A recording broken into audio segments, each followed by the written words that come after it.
So just a quick update for the video I posted earlier. I got to cleaning this up, and what I did was, I know my dovetail is a 15-degree angle, be like that. So I got a pretty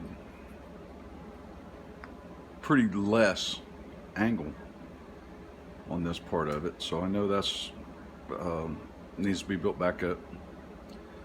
I didn't want to cut all the way down into here, into this bevel, and lose the footprint of this piece of wood that's sticking up, so I wanted to keep that. So I kind of looked at what I had and sort of come up with a random number. I wanted to keep the taper, so I got a wedging effect as the joint tightened up, but I ended up at 6 degrees. So all this is dressed out. You know, I chiseled it out and then hit it with sandpaper on this block. That's a see if you can see, that's a 6-degree angle there. So all this is at 6, so that'll give me a nice wedging effect as this joint slides together. And of course I'm going to take some wood and cut some shims like this on each side. I'm pretty well centered, as near as I could tell. I mean, at this point it's hard to measure, but I'm pretty well centered. And I'm going to glue these on each side and then trim those down with the chisels. If I didn't show it before, this thing right here is super handy. It's not terribly expensive. Harbor Freight little deal. Just you know, hit it with sharpened stone and keep it sharp, and it'll just roll pretty little curls off of there. And it comes in a set with some other shapes that I hadn't really had much use for yet.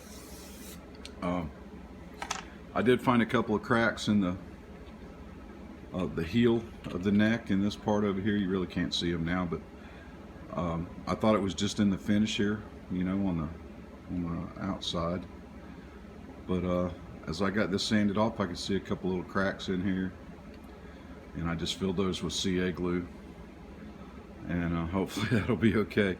I don't know, it's just like the whole thing's coming apart, but anyway, at this point we're still going to try and save it.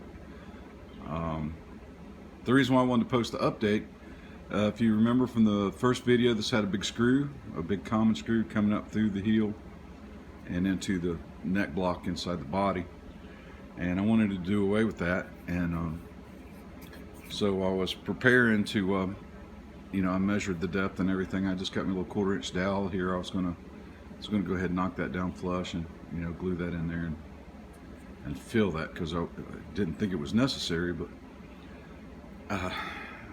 once I got that thing in there and I got to looking at it, I thought, well, shoot, the grain's running the opposite way. There's an opportunity here to add a little strength to this joint with this dowel. So I'm going to leave it alone. I'm not going to install it. I'm all prepped for it. Through the hole there's a, let's see if I can show you here, there's a huge hole in this end that I intended